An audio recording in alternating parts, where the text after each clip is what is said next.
Hi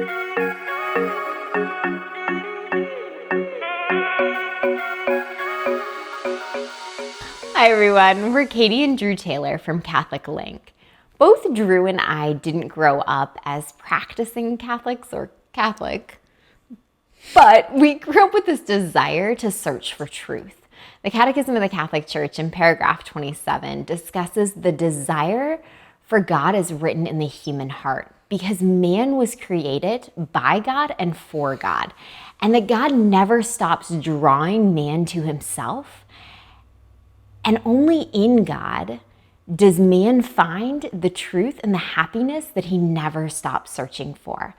And so for me, God had to win my mind before he could even touch my heart. I had grown up with some influences through my youth and young adult years that said that faith and religion were okay, but they were for lesser minds who needed that comfort. Well, before I could even experience that comfort, that healing, that mercy, that grace that I desperately needed, God had to woo my mind. He had to show me that this was an intelligent, rational, thought out, believable reality.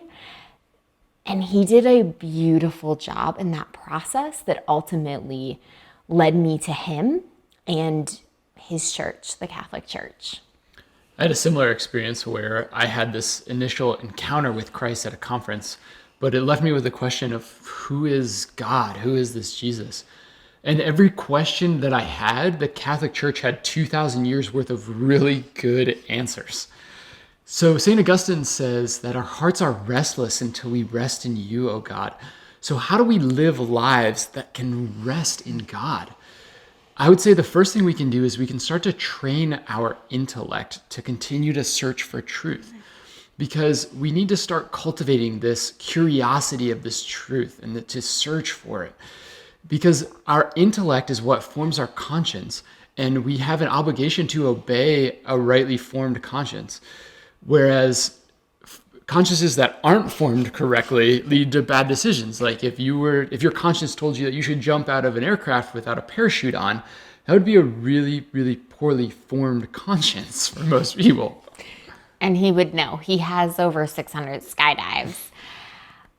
But the philosopher Aristotle talks about the goal of the human intellect is to find the first cause, which is why we believe that if you continue to develop your conscience, continue to seek truth, you will find that first cause, which is God, and that will lead you to the Catholic Church. But often today, we aren't engaging each other. We aren't having respectful conversations to really seek truth, to understand more than just what we know. Yeah.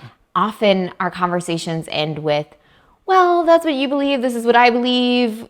Can we just agree to not agree and move on because we're never going to get there?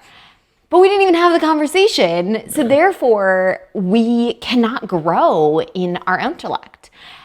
I need to be willing to humble myself, to be open to that conversation, to not go into it in a preaching, lecturing, teaching mindset, but one that is truly interested to learn from the other person in front of me. And in turn, allow for that conversation to occur that facilitates them to maybe hear something they've never heard before, the truth. And what a beautiful opportunity we have if we take advantage of that conversation. Yeah. So how do we practically live out this training of our intellect? Matthew Kelly says, you are the books you read. So the first thing I would ask is, what are the last 5 books you read? And if you could tell me that, then I could tell you the person that you are going to become. Yeah, it's our books, it's our podcasts, it's our music, our movies, our TV. It's all of these different things that we're listening to, we're reading, that develop our worldview, our intellectual capacity. I remember being newly married and working, and I would go home on my lunch break to zone out from all those leadership responsibilities that I now had. And I was watching this show that was well filmed, very popular, engaging plot line. It was called Scandal on ABC. And the primary premise of it is adultery.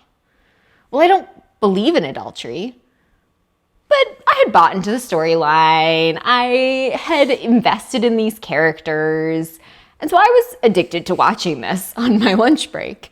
But God kind of revealed to me in Lent to give up that habit. And through that Lent, I realized that I would not be going back and watching Scandal, that this was not how I wanted to form my intellect, that was not the plot line I wanted for my life. And so why am I engaging in that behavior? Ultimately, we hope that you guys just continue to search for the truth, because Jesus said that I am the way and the truth and the life. So if you guys continue to search for the truth, you're going to find the person of Christ. We're praying for you. God bless.